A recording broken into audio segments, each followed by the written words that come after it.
अस्सलाम वालेकुम। पाकिस्तान के बदहाल शहर कराची से मैं हूं मसूद रज़ा। उल्टी हो गई सब तदबीरें, कुछ ना दवा ने काम किया, देखा इस बीमारी दिल ने आखिर काम तमाम किया। आज PDM के नए एहतजाजी सिलसिले का दूसरा पावर शो था पेशावर में। एक बड़ा जलसा तवक्को किया जा रहा था। जलसा यकीनन अच्छा नंबर था इसमें अवाम का जो शामिल थे, लेकिन स्टेज पर हम ढूंढते रहे कि इस इत्तेहाद की सबसे बड़ी पॉलिटिकल क़ुव्वत यानी नून लीग की मरकज़ी क़यादत हमें नज़र आए। शहबाज शरीफ साहब नज़र आए, मरियम बीबी नज़र आए, लेकिन दोनों मौजूद नहीं थे। नून लीग की यहाँ पर नुमाइंदगी कर रहे थे जनाब शाहिद खाकान अब्बासी साहब। क्या ऐसा तो नहीं है कि अभी जो पार्लियामेंट में सूरत हाल हुई, पार्लियामेंट के मुश्तरका इजलास में और फिर जुम्मे वाले दिन सेनेट के सेशन में, जहाँ हुकूमत ने भरपूर तरीके से अपने मतलब की कानून साजी की, सेनेट में भी कानून साजी की, जहाँ पर अपोजिशन की अक्सरियत है, इसके बावजूद हुकूमत कामयाब हो गई अपने मतलब की कानून साजी करवाने में, और वो कवानीन भी पास करवा लिए जो एजेंडे का हिस्सा ही नहीं थे, और अपोजिशन जो है वो मुंह तकती रह गई। इसके बाद क्या मोराल बहुत डाउन हो गया है? ये समझ में आ गया है कि वो सिस्टम जिसके डार्लिंग कभी नवाज शरीफ साहब थे, कभी पीपल्स पार्टी थी, उसके डार्लिंग आज भी इमरान खान साहब ही हैं और वही रहेंगे। लिहाजा इतने अहम तरीन मौके पर कि आपने 4 जलसे करने हैं चारों दारुल हुकूमतों में, एक कर चुके हैं कराची में, दूसरा पेशावर में था, अब कोयटा में होगा और फिर जो लाहौर में होगा उसके बाद तो आपने फैसला कुन अपना फैसला देना है लॉन्ग मार्च का और हुकूमत गिराने के लिए इस्लामाबाद मार्च करना है। तो ऐसे वक्त में ये क़यादत मौजूद नहीं थी। इस क़यादत के लिए एक बड़ा मसला जिस वक्त नज़र आ रहा है, FIA ने ये दावा किया है कि शहबाज शरीफ साहब और हमज़ा शहबाज साहब के ख़िलाफ़ उसके पास दस्तावेज़ी सबूत मौजूद हैं कि इन्होंने मनी लॉन्ड्रिंग की है, और 17,000 अकाउंट्स से जिनको उन्होंने चेक किया है, और उसमें बात निकल कर ये आई है कि 2008 से 2018 के दौरान जिस अरसे में ये दोनों अहम शख्सियात पब्लिक ऑफिस होल्ड कर रहे थे, उस दौरान शरीफ ग्रुप के ज़रिए क्लर्कों और चपरासियों के अकाउंट्स में पैसे जमा कराए जाते थे और मनी लॉन्ड्रिंग की जाती थी। तो FIA बड़ी पुरुमीद है कि अदालत में इस मामले को जब लेके जाएंगे तो उनको कामयाबी मिलेगी। लिहाजा ये आज जब नज़र नहीं आए तो ये लगा कि या तो मोराल बहुत डाउन हो गया है, जलसे में मौजूद नहीं थे, या फिर मुश्किलात में घिरे हुए जलसे में इसलिए मौजूद नहीं थे। बहुत अहम इवेंट था, मौका था जहाँ इनका होना ज़रूरी था। मौलाना फजल रहमान साहब ने वही धुआंधार तकरीर की, इल्ज़ामात दोहराए। मैं सुनाता हूँ उन्होंने क्या कहा। इमरान खान पाकिस्तान की सियासत का गैर जरूरी अंसर है और ये किसी का कठपुतली है, ये अवाम का नुमाइंदा नहीं है। आज लोग अपने बच्चों को बेचने के लिए पार्लियामेंट के सामने आ रहे हैं। क्या हम मिन हैसुल कौम इस सूरत हाल के जिम्मेदार नहीं कि कौम को ऐसे हुक्मरानों से निजात दिलाएं? तुमने हमारे मईशत को मगरबी मालियाती इदारों के गिरवी बना दिया, फिर कभी रियासत मदीना के मुकद्दस उन्वान के पीछे छुपने की कोशिश करते हैं। मुनाफिकों, बताना चाहता हूं तुम्हारा बाप भी इन पर्दों के पीछे अब नहीं छुप सकता। अब हमने तुम्हारी गिरबान में हाथ डाल दिया है। हो सकता है किसी को मसलहतों की सियासत कमजोर कर दे। अल्हम्दुलिल्लाह न इक़्तिदार की लालच है, न मफादात की लालच है। अल्लाह के लिए उसके मैदान में निकले हैं, लड़ते रहेंगे यहाँ तक कि इस नाजायज और नापाक हुकूमत को समंदर बुर्द न कर देंगे। पता नहीं मौलाना साहब किसके लिए कह रहे थे कि नहीं मालूम कि किसी को मसलहतों की सियासत कमज़ोर कर दे, नहीं पता कि ये किसकी तरफ उनका इशारा था। जाहिर सी बात है जो 11 जमातें या 9 जमातें 10 जमातें इनके साथ मौजूद हैं, उनमें से ही किसी की तरफ इशारा कर रहे होंगे कि मसलहतों की सियासत उन्हें कमज़ोर कर सकती है। लेकिन मौलाना साहब पुरज़्म है कि वो बाहर निकलेंगे। इमरान खान साहब को कह रहे हैं कि ये सियासत का गैर ज़रूरी मोहरा है। अब वज़ीर आज़म पाकिस्तान है, गैर ज़रूरी कैसे हुए, कलीदी किरदार वो अदा कर रही हैं। और इसी तकरीर के दौरान उन्होंने कहा कि अदालतों को मुखातिब किया कि जी हम बल्दियाती इंतखाबात का मुतालबा नहीं कर रहे, हम जनरल इलेक्शन का मुतालबा कर रहे हैं। तो बल्दियाती इंतखाबात तो ना इमरान खान साहब की पेश नज़र बहुत इंपॉर्टेंट हैं, ना नून लीग के लिए, ना पीपल्स पार्टी के लिए, क्योंकि इससे तो आवाम को इख्तियार मिलता है ना। आवाम को जिस चीज़ से इख्तियार मिलता हो, रिलीफ मिलता हो, वो हमारी सियासी जमातों, सियासी एलीट का मतमा नज़र होता ही नहीं है। एक एक जो बयानिया है वो यही है कि इदारे मुदाखलत कर रहे हैं इसलिए सियासत नहीं हो रही। यही इल्ज़ाम अदालत पे भी लगता है। तो आज chief justice of Pakistan justice Gulzar Ahmed साहब ने एक तकरीब से खिताब करते हुए इस तासुर को बिल्कुल ज़ाहिर किया कि किसी किस्म का दबाव कम अज़ कम अदालतों पर तो नहीं है। ये तासुर देना कि किसी के हम दबाव में काम कर रहे हैं, किसी इदारों के दबाव में काम कर रहे हैं, कम से कम मुझे कोई ऐसी इंसिडेंस का कोई याद नहीं पड़ती।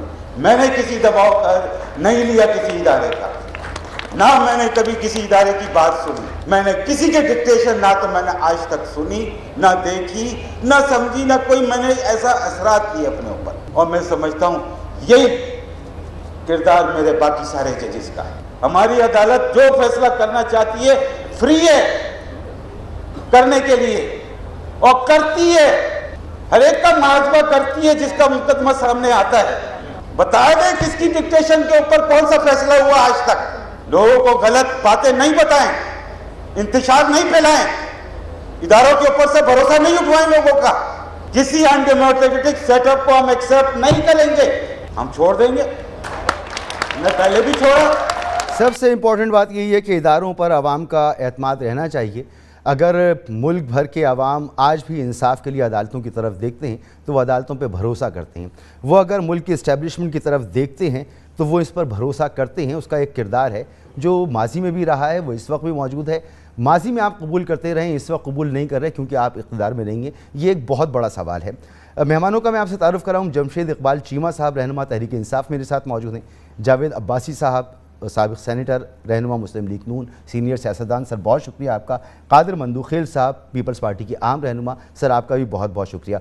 सर जावेद अब्बासी साहब, सारी बातें अपनी तरफ, या आज फैसला कुन जो आपके एहतजाजी सिलसिला है उसका दूसरा राउंड था और अब एक राउंड और है और फिर आपने फैसला कर लेना है कि जी लॉन्ग मार्च कब निकालना है, कैसे निकालना है। तो इतने इंपॉर्टेंट मौके पर आपकी मरकज़ी क़यादत का यहाँ पर मौजूद ना होना, ये इस बात की गवाही नहीं है कि आप लोग संजीदगी से नहीं ले रहे इस एहतजाज को? बिस्मिल्लाहिर्रहमानिर्रहीम, बहुत शुक्रिया। बिल्कुल ये इंप्रेशन कहीं भी नहीं आया और नहीं आना चाहिए।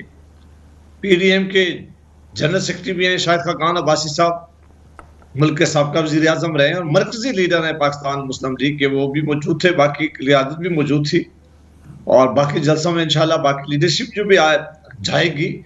ये क्यों हम ये कर रहे हैं सूरज साहब, ये बात सोचने की है जी। ये कोई इमरान खान साहब या उनकी जमात के साथ कोई अपना सियासी स्कोर सेटल नहीं करना चाहते। वो इलेक्शन है, इलेक्शन के मैदान आएगा, इंशाल्लाह हम करेंगे। हमें उनकी गवर्नेंस के इशू पे भी, बाकी इशू पे भी बड़ा एतराज था, लेकिन अब जो उन्होंने इकानमी की सूरत हाल बना दी है, जो महंगाई कर दी है, जो गुर्बत फैल रही है, जो आटा, चीनी, दवाइयों के क्राइसिस इस मुल्क के अंदर पैदा किए गए हैं और उसमें अरबों रुपयों का लोगों ने पैसा कमाया है। आप अंदाजा कर लें कि 3 कमीशन वज़ीर आज़म पाकिस्तान ने खुद बनाए। सबसे पहले दवाइयों में अरबों रुपयों का घपला हुआ तो उन्होंने कहा कि मैं लोगों के खिलाफ एक्शन लूंगा। उन्होंने कुछ अपने मिनिस्टर उस वक्त हटाए, बाद में उनको ओहदे दे दिए, इंक्वायरी हुई है, कुछ नहीं हुआ। फिर चीनी का क्राइसिस आया, उस पर इंक्वायरी हुई है, FIA ने इंक्वायरी रिपोर्ट दी है, पार्लियामेंट में पेश की गई है। वो जो इर्द गिर्द लोग बैठे हुए थे, अरबों रुपया उन्होंने पैसा कमाया, उनके खिलाफ कोई नहीं है। फिर आटे का आप देख लें, बाकी कमोडिटीज पर जो रोजमर्रा की चीजें उनका आप देख लेंगे कहां तक प्राइसेस पहुंच गई है। पाकिस्तान की इकानमी उस सूरत हाल में पहुंच गई है सर, वो तो बिल्कुल ठीक। आज उनके मिनिस्टर भी इमरान खान साहब की हुकूमत की नालायकी को तो मीडिया बरमला बयान कर रहा है, हर फोरम पर इस पर तनकीद की जा रही है और उन पर दबाव बढ़ रहा है कि जो आप ठीक करें चीज़ों को। लेकिन आपने पार्लियामेंट के अंदर और पार्लियामेंट के बाहर टफ टाइम देना था पूरी अपोजिशन ने। अभी टफ टाइम ऐसे देते हैं कि पार्लियामेंट के अंदर तो आप बिल्कुल नाकाम हो गए, कानून साजी, सेनेट में कानून साजी करवा गई हुकूमत, जहां पर आपकी अक्सरियत है वहां पर आप संजीदा नजर नहीं आए। या जलसा था, यहां आपकी मरकजी क़यादत मौजूद नहीं है, ऐसे देते हैं टफ टाइम। देखें, आप पार्लियामेंट के अंदर देख लें, पार्लियामेंट के बाहर देख लें, जलसों में देख लें, हमने ये केस अवाम के पास लेके जाना है और लेके गए हैं और लोगों को बताया है कि इस हुकूमत से अगर फौरी तौर पर जान न छुड़ाई गई पाकिस्तान की तो ये एक ऐसी बंद गली में ले जाएंगे, हम सारे मिलकर निकाल सकेंगे। ये जो सेनेट ऑफ पाकिस्तान में हुआ है, हुकूमत ने, आपको पता है कि एक सप्लीमेंट्री लेजिस्लेशन लेके आए हैं, जुमे का दिन था, एजेंडे में चीज थी नहीं, बहुत सारे लोग जो थे वो इधर उधर नमाज के लिए निकले। और इस तरह अगर आप लेजिस्लेशन बगैर पढ़े मंजूर करवाएंगे, किसी भी सेनेटर को पता भी नहीं था कि लेजिस्लेशन क्या है, ना बिल पहले डिस्ट्रीब्यूट हुए हैं, ना वो एजेंडे पे आए, इस तरह अगर चोरी छुपे आप लॉ पास करेंगे तो उसका पाकिस्तान को कोई फायदा नहीं है। अब ये जॉइंट पार्लियामेंट का जो सेशन हुआ है, आप उसकी भी बात करेंगे। वो तैयार थे, उन्होंने किया, गफलत में ऑपोजिशन थी, तो संजीदगी तो कह रहा हूं मैं। देखिए ऐसी सूरत हाल में तो उन्हें जो तरीका मिलेगा वो कर लेंगे। संजीदा तो नहीं है आप लोग, आपकी संजीदगी इसमें नजर नहीं आ रही। देखिए ये जरूर है कि कल सेनेट ऑफ पाकिस्तान में अपोजिशन के सेनेटर्स का मौजूद होना जरूरी था, उनको होना चाहिए था, ये पहली रिस्पॉन्सिबिलिटी उनकी जरूरत थी कि वो अपना को रखते लोगों को।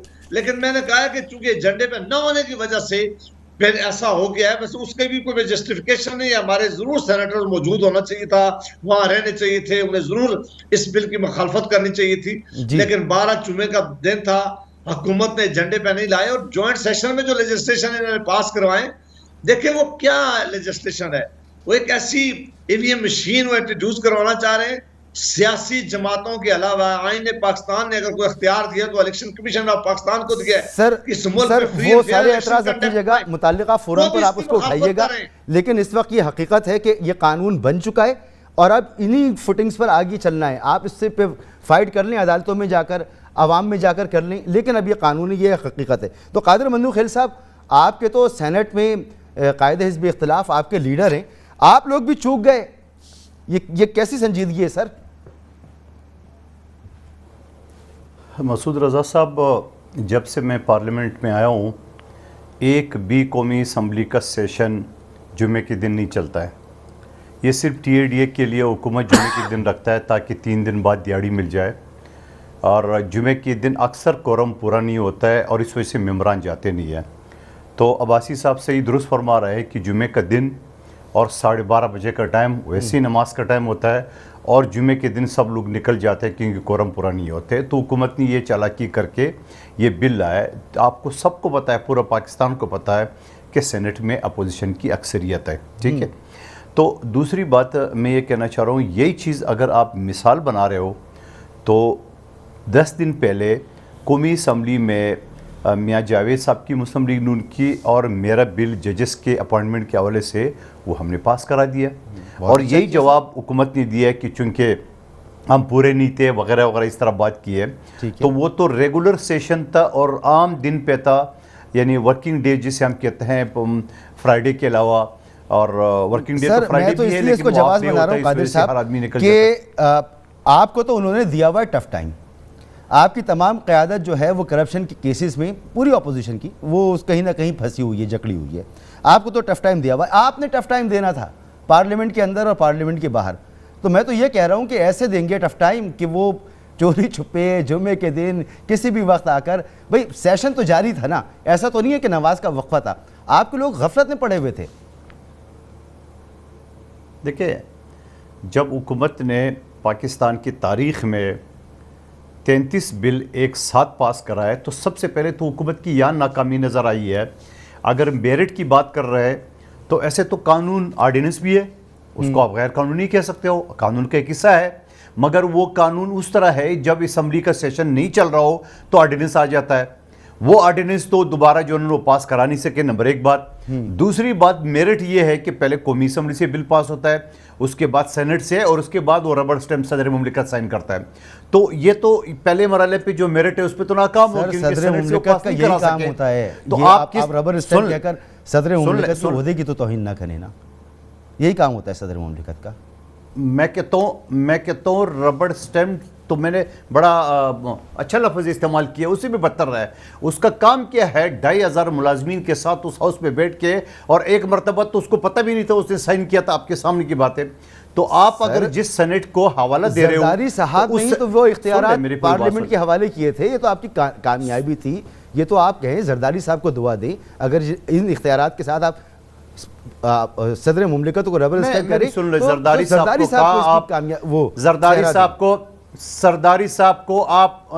साहब का कहाँ आप एक PTI के वर्कर के साथ मिला रहे हो। जरदारी साहब तो इख्तियारात दिए है पाकिस्तान की तारीख में पहले इख्तियारात के बाद मुझे दूसरी जगह पहले जा रहे हो। सवाल ये सुन ले, आखिरी जुमला सुन ले, आपके सवाल देखिए लोगों को समझ में नहीं आएगी। जी बताइए। आपने शो करना है, आपने शो करना है, कंफ्यूज करना लोगों को। लेकिन थोड़ी सी मेरी बात सुन ले सर, मैं जिस सेनेट का आप हवाला दे रहे हो, इसी सेनेट का एहतराम कर लीजिए प्लीज, अच्छी बात नहीं है। आप मुझसे क्या कहलवाना चाह रहे हो? नहीं सर, वो मैं तो रबर कहता स्टैंप हूं का ये लफ्ज़ शख्स ठीक इस नहीं लायक ही है। नहीं आगे जिस चलें, वजह से चलें, बैठा हुआ है। आगे बढ़ें सर, आगे बढ़ें। लाइक नहीं, ये शख्स जिसने कहा बंद करो सारे वो सारे ड्रामे, वो किश्ती में वो सारे, आपको याद है? आप क्या बातें कर रहे हो? सवाल ये है कि जिस सेनेट का आप हवाला दे रहे हो, उसी सेनेट ने जो 33 बिल या 59 बिल वो सेनेट ने मुस्तरद किए हैं, सेनेट से ये पास नहीं करा सके जब भी जॉइंट सेशन बुलाया। यानी एक कानून का नुक्ता लिखा के शरीफुद्दीन पिरजादा की शक्ल में एक और वजीर कानून का बैठा हुआ है, उन्होंने ये सारे रास्ता दिखा दिए। इसको आप मेरिट नहीं कह सकते हो। सवाल ये है फिर मेरिट भी क्या? दुश्मन मुल्क के जासूस को एनआरओ देना, इससे बड़ी शर्म की बात और क्या हो सकती है? फिर उसके बाद जो ईवीएम सिस्टम लाया है, ये ईवीएम सिस्टम खुद इलेक्शन कमीशन जो अदारा है, आईनी अदारा है, उसको कराने का वो उसको मानने को तैयार नहीं है। मैं आपको तफसील बता दूं, 2 दिन पहले जो कानून इंसाफ कमेटी के मेंबरों, जो इलेक्शन कमीशन का सेक्रेटरी आता, अच्छा। ये सारे सवाल मैंने किए, उससे इनकार कर दिया। फिर उसके बाद आप आइए ओवरसीज के हवाले से। किन ओवरसीज की बात कर रहे हो? उन ओवरसीज की जो करंटीना के दिनों में आपने 50,000 का टिकट 2.5 लाख रुपए में दिए। किन ओवरसीज की बात कर रहे हो? जो ओवरसीज की अगर आपको बात करना है तो बिल्कुल ये मर्सिया दोहरा लीजिए अपना, मगर फ्लोर हकीकत तो नहीं बदल जाती ना इससे। ये कवानीन बन चुकी, जो तरीक़ाकार इख्तियार किया गया वो आइन के मुताबिक था। आप लोग जुमे वाले दिन जो हैं वो अटेंटिव नहीं थे, कानून साजी हो गई। अभी पीडीएम का जलसा था, अपोजिशन की स्ट्रेंथ स्टेज के ऊपर मरकज़ी क़यादत मौजूद नहीं थी, तो अपोजिशन जो है वो कैसे टफ टाइम दे रही है हुकूमत को पार्लियामेंट के अंदर और पार्लियामेंट के बाहर, इसका मेरे पास जवाब नहीं है। जमशेद इकबाल चीमा साहब, ये ठीक है अपोजिशन के एतराज़ात हैं, आप लोगों के यहाँ ये शऊर तो मौजूद होगा, या इसको एड्रेस करने की कोशिश करेंगे? ईवीएम हो, दीगर मामलात हों, कहीं तो अपोजिशन को ऑन बोर्ड ले लीजिए सर, कहीं तो इनके साथ चलें। अगले इलेक्शन में इन्होंने भी इलेक्शन लड़ना है, अगर इन्हीं का एतमाद नहीं होगा तो आपकी ये कानून साजी किस काम की रहेगी सर? अच्छा मसूद साहब, इसमें एक तो ये है कि आप ये ना, चूँकि अपोजिशन 2 बाहर बैठे हुए लोग, लेकिन बेसिकली एक ही आदमी है, ये एक ही एजेंडा है, एक ही मंशूर है, एक ही आदमी है। लिहाजा आप इन 2 के बराबर या करीब मुझे टाइम देना, ये ना हो कि आप दरम्यान में टाइम ना दें। अच्छा, बेसिकली इसमें आप कह रहे पहली बात जो कर रहे हैं पेशावर के जलसे की। पेशावर के जलसे में अगर आप देखें तो पेशावर के जलसे में जो बयानिया है अपोजिशन का कि जी अवाम बड़े तंग हैं, अवाम मर रहे हैं, भूखे मर रहे हैं, ये हो रहा है, वो हो रहा है, इकानमी का बेड़ा गर्क हो गया, बेरोज़गारी छा गई, वगैरह वगैरह वगैरह वगैरह वगैरह, सारी बातें इनकी याद कर लें, मुझे रिपीट करने की ज़रूरत नहीं है। लेकिन यहाँ फजल रहमान साहब बेचारे अकेले खड़े हैं, और सामने अगर आप ज़रा ग्राउंड में कैमरा मारें तो आपको समझ लग जाएगी कि वहाँ कितने लोग हैं। मतलब वहाँ शायद किसी मदरसे के बच्चे भी पूरे नहीं हैं, शायद को 2-2.5 हज़ार बंदा है वहाँ पे, और सारी पीडीएम वहाँ जलसा कर रही है। और गार्ड है ये, आप कह लें क्या नाम है इनका, आफ्ताब शेरपाव साहब का भी, और ANP का भी, और फजल रहमान साहब की भी। मुस्लिम लीग भी वहाँ मौजूद है, पीपल्स पार्टी वाले भी कहते हैं कि हम यहाँ मौजूद हैं। दूसरी बात ये कि ये जो फजल रहमान साहब वहाँ खड़े हुए हैं, तो फजल रहमान साहब से मुझे इतराज़ ये है कि एक बड़े पुराने और सफ़ेद दाढ़ी पुराने पहले एक सियासतदान हैं, वो बात कर रहे हैं कि हम इनको गिरबान से पकड़ लिया है, हम ये मुनाफिक हैं वगैरह वगैरह।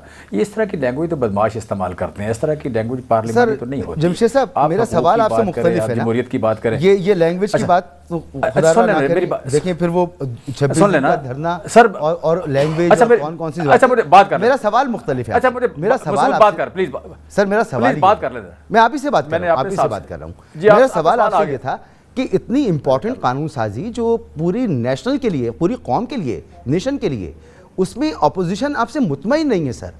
अगर आप उन्हें मुतमईन किए बगैर इस मामले को लेकर आगे बढ़ेंगे तो ये किसी भी सूरत में दूर रस इसके नताइज नहीं होंगे, इसकी एक्सेप्टेंस ज़्यादा अरसे रहेगी नहीं सर।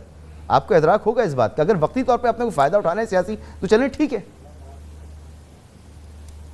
अच्छा, मैंने मसूद अपनी बात भी करनी है और आपके सवाल का जवाब भी देना है। मैंने सिर्फ आपके सवाल का जवाब नहीं देना, मैंने दोनों काम करने हैं। देखें इसमें ये बात मैं बात कर रहा था, सुन लेना मसूद, में सुन लेना प्लीज़, ऐसे मुझे बुलाया तो मेरी बात ठीक है। अच्छा, दूसरी बात ये कि मैं कह रहा हूँ कि जिस एजेंडे पे मैं कहना ये चाह रहा हूँ कि जिस एजेंडे पे अपोजिशन मुतफिक नहीं है, मतलब महंगाई का इशू है, ये अपोजिशन का इशू है, इस महंगाई के खिलाफ शहबाज शरीफ साहब वहाँ नहीं पहुँचे, मरियम बीबी वहाँ नहीं पहुँची। सर ये बातें बिलावल मैंने साहब कर दी वहाँ ना, पे आप नहीं अपना तो पहुँचे। जवाब दे देना इसका मतलब- ताकि प्रॉपर वक्त में बात हो जाए। जी, मैं वक्त के दरमियान ही करने की कोशिश करूंगा, अगर कोई दे तो बार बार ना टोके तो मैं दरमियान में कर लूँगा, कोशिश कर लेता हूँ मैं। अच्छा, मैं ये बात ज़रूर कंप्लीट करूँगा। मैं कह रहा हूँ कि ये नहीं वहाँ पे आप कह लें कि इनकी गैर संजीदगी कह लें या अंडरग्राउंड को डील कर लें या बिके हुए कह लें, कंप्रोमाइज़ कह लें, कुछ ना कुछ यहाँ पे मौजूद है। ये पहले किराए पे रखे हुए बंदे जिनको एहतजाज करने के, ये खुद आवाम के लिए बाहर निकलने को तैयार नहीं है। दूसरी बात यह है कि आपने कहा कवानीन के हवाले से, कवानीन के हवाले से जो बात है वो ये है कि जब हमने जितनी बार भी इनको एंगेज करने की कोशिश की है, मज़ाकरात करने की कोशिश की है, इन्होंने कभी भी संजीदा नहीं लिया उसको, कभी भी उसमें एंगेज हुए नहीं हैं, कभी भी हमारे साथ बैठ के मज़ाकरात नहीं किए। देखें, इलेक्शन के हवाले से बात करें, इलेक्शन 1977 से लेके आज तक इलेक्शन पे नफूसत छाई हुई है दादरी की। कोई मुझे बता दें कि 1977 से लेके 21 तक ये बात होगी तकरीबन 44 साल, 44 ईयर में कोई इम्प्रूवमेंट की हो पीपल्स पार्टी ने या मुस्लिम लीग नून ने इलेक्शन को फ्री एंड फेयर करने के लिए, कोई तजवीज़ दी हो, अपने दौर में दी हो या अभी कोई दी हो। अभी बेसिक मुझे ब्रेक की तरफ जाना है कि बताएं हमें। अगर आप इसी मौजू पर रहते तो तफसील से बात हो जाती, लेकिन आप जो कह रहे हैं कि आपने इंगेज करने की इन्हें कोशिश की और ये आपके साथ आते नहीं है, तो असद कैसर साहब ने ख़त लिखा था, अपोजिशन ने उसका जवाब दिया था, बातचीत चल रही थी और आपने सब कुछ छोड़ा और एकदम से आपने ज्वाइंट सेशन बुलाया और इजलास किया और अपनी अक्सरियत की बुनियाद पर ये पास करवा लिया। आपको शायद अगले इलेक्शन में इसका कुछ फ़ायदा हो जाए, लेकिन कौम को इसको कितना फ़ायदा होगा, ये सवाल अपनी जगह मौजूद है। एक ब्रेक लेते हैं, ब्रेक के बाद इस पर मज़ीद बात करते हैं। प्रोग्राम में आपको एक बार फिर खुशामदीद। ब्रेक से पहले जमशेद इकबाल चीमा साहब से मेरी बात हो रही थी और ये बहुत ज़रूरी है, उन्होंने मुनासिब समझा कि वो नून लीग और पीपल्स पार्टी को जवाब दें। हालांकि मेरा उनसे सवाल ये था कि EVM हो या गैर ममालिक में मुकीम पाकिस्तानियों की वोटिंग हो, ये कैसे फुल प्रूफ होगी, इसमें कैसे मुमकिन है कि जो सॉफ्टवेयर इस्तेमाल होंगे वो टेम्पर ना हो, वो हैक ना हो। इस हवाले से कौम को, अपोजिशन को, मीडिया को, तमाम तबकात को जो सोसाइटी के हैं उनको इत्मीनान दिलाना बहुत ज़रूरी है। लेकिन इसका जवाब तहरीक इंसाफ की तरफ ना पहले मौजूद था वाज़े, ना इस वक्त मौजूद है, एक इबहाम की कैफियत है। तो इस पर संजीदगी का मुजाहरा करना चाहिए हुकूमत को, जो बदकिस्मती से नहीं हो रहा। जावेद अब्बासी साहब, सर अभी जमशेद इकबाल चीमा साहब भी कह रहे थे कि आपकी पेशावर के स्टेज की जो सूरत हाल थी उससे ढील का कुछ तासुर उनको मिल रहा था। इसके बरखिलाफ FIA ने जो आज बात की है, उसने कहा कि जी 16 अरब रुपए की मनी लॉन्ड्रिंग के उसके पास सबूत मौजूद हैं। उसने 17,000 ट्रांजैक्शंस को एग्जामिन किया है, जिसमें यह साबित हुआ है कि शरीफ ग्रुप के क्लर्क और चपरासियों के अकाउंट में ये पैसे डाले गए और 16 अरब रुपए की मनी लॉन्ड्रिंग की गई और इसकी जिम्मेदारी शहबाज शरीफ और हमजा शहबाज पर आती है। वो उस वक्त पब्लिक ऑफिस होल्डर भी थे। सर ये बड़ा संगीन इल्ज़ाम है और एक ऐसा इल्ज़ाम है जिसकी मनी ट्रेल मौजूद है। वो कहते हैं अब अकाउंट शूट नहीं बोलते, लोगों के शनाख्ती कार्ड, उनके नंबर्स, उनके अकाउंट डिटेल्स, अगर इन तमाम चीज़ों के साथ ये चीज़ मंजर-ए-आम पर आती है कि जी एक शख्स के मुलाजिमों, चपरासियों और क्लर्कों के अकाउंट पे से 16 अरब रुपए निकल के गए। सर ये बड़ी गैर मामूली बात है। ऐसी लीडरशिप क्या इस्टेब्लिशमेंट या हुकूमत के खिलाफ जिस लड़ाई की बात कर रही है वो लड़ सकती है? देखें, इस हुकूमत जब से ये आई है, इन्होंने एक काम बहुत ही अच्छा किया है कि इन्होंने हर आदमी को नैब में, FIA में, बाकी जहां जहां इनसे मुमकिन हो सकता था उसको इन्होंने पूरी तरह इस्तेमाल किया है।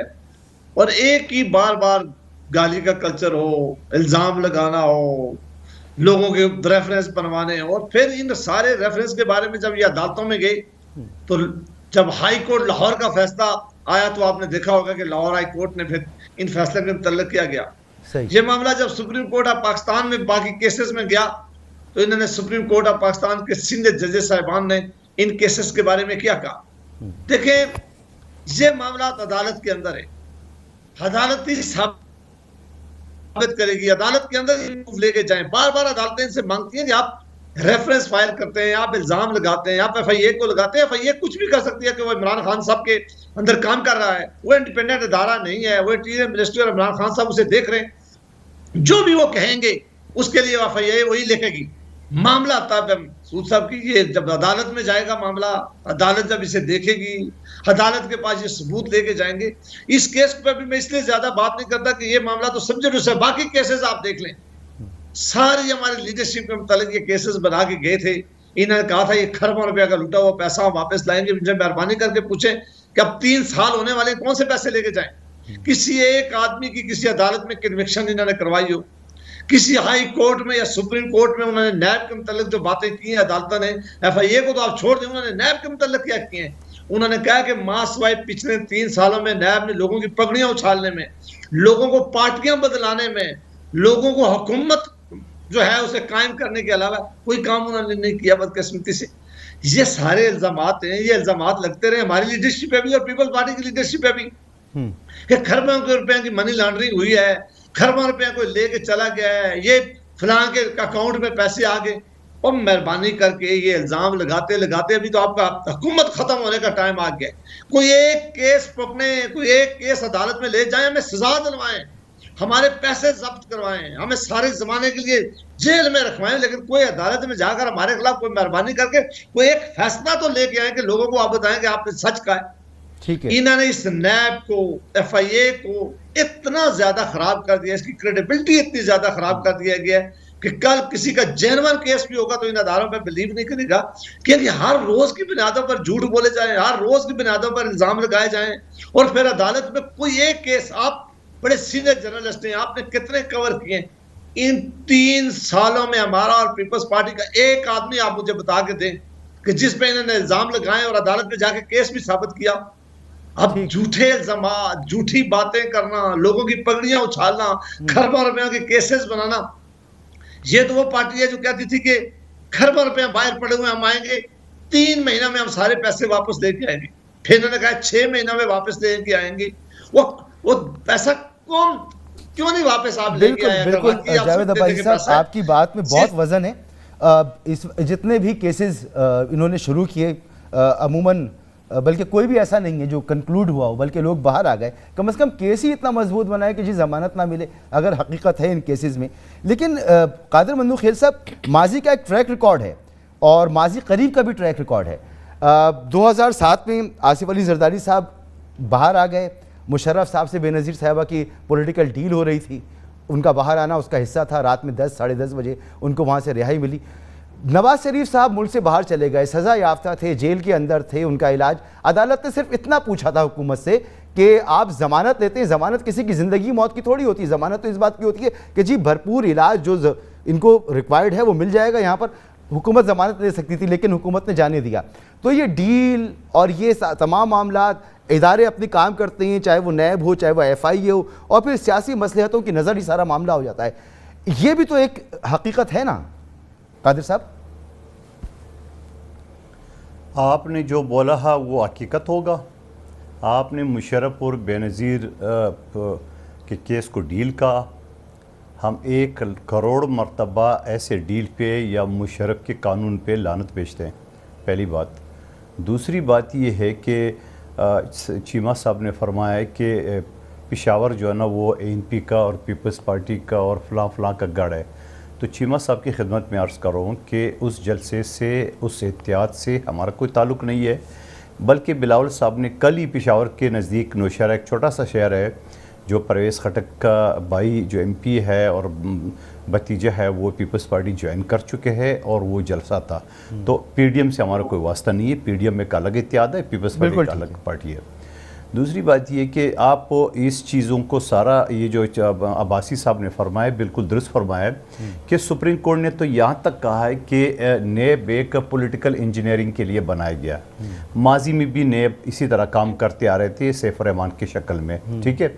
आज भी नेब अगर काम कर रही है तो आप ये देख ले, कौमी असम्बली में कॉलिंग अटेंशन पे नेब की जो अफसरान की फहरिस्त दी गई है कौमी असम्बली के सामने, उसमें ज़्यादातर सारे इंजीनियर थे। तो मैंने सवाल ये उठाया कौमी असम्बली के फोरम पे कि आप ये बताओ कि जो नेब का अफसरान है वो या तो वकील होना चाहिए, या तो पुलिस ऑफिसर होना चाहिए, या रिटायर्ड पुलिस ऑफिसर होना चाहिए। इंजीनियर को क्या पता तफ्तीश का, यानी ये तफ्तीश करा रहा है इंजीनियर से। और उस नेब के अफसरान का जब मैंने अगला सवाल किया कि इसमें कोई FBR में टैक्स रिटर्न, टैक्स रजिस्टर्ड में कोई डिटेल सावले से भी नहीं थी, यानी जिस तफ्तीशी अदारे का तफ्तीश वो किसी इंजीनियर से, इंजीनियर हमारे भाई है, हमारे दोस्त है, पढ़े लिखे, मगर वो शोबा ही अलग है। ठीक, यानी एक डॉक्टर से यानी यूं समझ लो किसी इंजीनियर से आप ऑपरेशन करा लो, कैसे करेंगे? तो जिस अदारे का बेस ही इंजीनियर पे हो तो वो इंजीनियरिंग एक होगा, वो जो पॉलिटिकल इंजीनियरिंग है। सवाल ये है, फिर अब्बासी साहब ने दूसरी बात की है, आपको याद होगा कि इमरान नियाजी साहब ने 126 दिन के धरने में यह कहा कि 3 महीने में हमारे पास माशी टीम है, हम ये कर देंगे वो कर देंगे। वो माशी टीम का जो सरगना था उनका चाइना का रस्तू असद उमर साहब, वो तो पहले ही फेल हो चुका है। जब भी तो पीपल्स पार्टी के वजीर खजाना को लाया, फिर हमाद अजहर साहब को लिया है, वो भी 4-6 दिन के लिए रहे, वो भी फेल हो गया, फिर वापस पीपल्स पार्टी। यानी आप ये देखिए पकड़ू 11 है, वजीर खारजा भी पीपल्स पार्टी का लिया हुआ है, वजीर इतलात भी पीपल्स पार्टी का लिया हुआ है, वजीर खजाना भी पीपल्स पार्टी का लिया हुआ है, वजीर पार्लिमानी अमूर मुशीर वो भी पीपल्स पार्टी के। इनके कौन से लोग हैं? ये जो इन्होंने ऐलान किया था, वो जो 18-20 साल की जदोजहद बता रहे, तो 18 से 20 साल में तो एक भी ऐसा शख्स काबीना में इस काबिल नहीं है जो हुकूमत चला सके। सारे तो तंगे मंगे पकड़ू 11 है। अच्छा, पकड़ू 11 से पीपल्स पार्टी में आ गए थे, जो नाम आपने लिए हैं वो उस वक्त पीपल्स पार्टी में आ गए थे, एज ए टेक्नोक्रेट आ गए थे, या जिस तरीके से भी थे वो पीपल्स पार्टी के भी आप मुझे एक बात नजरियाती लोग तो नहीं थे ना। जी मसूद जी, देखे मैं एक चीज बताऊं आपको, हम तो अपनी बात ही नहीं करे, हम तो चीमा साहब की पार्टी के बकौले, हम करप्ट भी है, नाइल भी है, जो नाम ये देना चाहे, ठीक है। मगर ये रियासत मदीना के ठेकेदार जो आ गए, उन्होंने कौन सा काम किया और इनके पास कौन सा ऐसा स्किल है जो आप कह सकते हो कि पीपल्स पार्टी की अपना PTI के जेन्युइन वर्कर है जिन्होंने मैशत को बेहतर की? या तो है ही नहीं काबिने में इनका कोई आदमी, यानी एक असद उमर पे ये नाज करते थे, वो भी फेल हो गया। आपके सामने की बात सर, मुझे एक ब्रेक लेना है, और ब्रेक के बाद जमशेद इकबाल चीमा साहब भरपूर टाइम आपके पास मौजूद होगा। और सवाल मेरा यही है कि जो दोनों मेरे मौजूद मेहमानों ने उठाया कि भाई आपने एहतसाब करना था, ये क्या कैसा एहतसाब है कि आप ऐलान कर देते हैं? पहले नैब की तरफ से आते थे प्रेस रिलीज, अभी FIA की तरफ से आ गई है, कोई अंदर नहीं है, सब लोग छूट जाते हैं, नवाज शरीफ साहब मुल्क से बाहर चले गए, तो ये एहतसाब तो आपका हो ही नहीं रहा। वही मैं बात कहूँगा कि पॉलिटिकल इंजीनियरिंग के लिए आपने इस्तेमाल करना है इसको, क्या यही सब कुछ हो रहा है जो माजी में होता रहा? वो सैफुर रहमान की बात की अभी कादिर मंदू खिल साहब ने, आपसे तो बड़ी तवक्को थी कि साफ शफाफ इंसाफ की। तो एक ब्रेक के बाद मैं आपसे पूछता हूँ। वेलकम बैक जमशेद इकबाल चीमा साहब। सर, 2 सवालात मेरे, और बाकी जो टाइम होगा मेरा वो बिल्कुल अनइंटरप्टेड आपके पास। एक तो ये कि जी आप पे इल्ज़ाम कि आपने एहतसाब के इदारों को पॉलिटिकल इंजीनियरिंग के लिए इस्तेमाल किया, यही वजह है कि नवाज शरीफ बाहर, जरदारी साहब बाहर, A to Z जितने लोगों पर आपने केसेस बनाए सब बाहर हैं, सिर्फ आप पॉलिटिकल इंजीनियरिंग कर रहे हैं। आवाम के साथ डिसऑनेस्टी है, आपका वादा था एहतसाब का जो नहीं हो रहा, नंबर 1। नंबर 2 वही कि आपकी का फ़र्ज़ बनता है कि इलेक्शन तरमीम के हवाले से पूरी कौम को एतमाद मिले, इस पर आप क्या कर रहे हैं सर?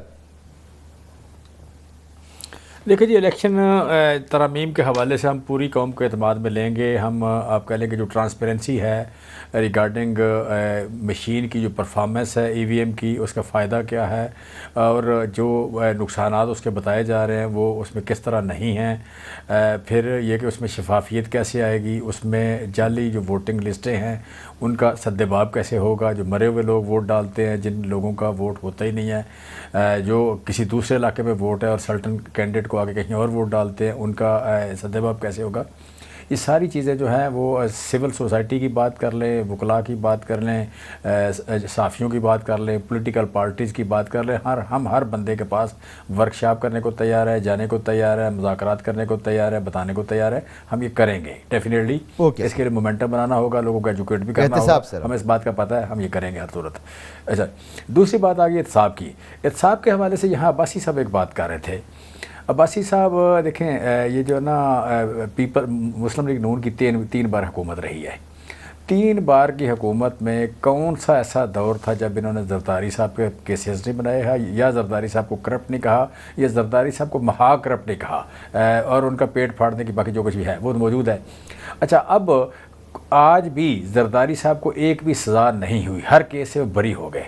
जब बरी हो गए तो क्या यहाँ बैठ के मुझे शहबाज शरीफ साहब या नवाज शरीफ साहब या मरियम बीबी या हमज़ा साहब, इन 4 बंदों में शाहिद हकान अब्बासी साहब क्या टीवी पे आके कौम से माफ़ी मांग के कह देंगे कि हमने गलत कहा था, हमने सर आपने उन्हीं को तो चोर कहकर वोट लिया था ना, सर मुकमुका कहकर वोट लिया था ना, तो आप तो ये बात करें ना। मसूद एक मिनट, अगर ये कहते हैं कि आज भी कहते हैं कि बेईमान है, हर जलसे में खड़े होकर कहते हैं और उनको सजा नहीं दिलवा सके, तो वजह इसकी क्या है?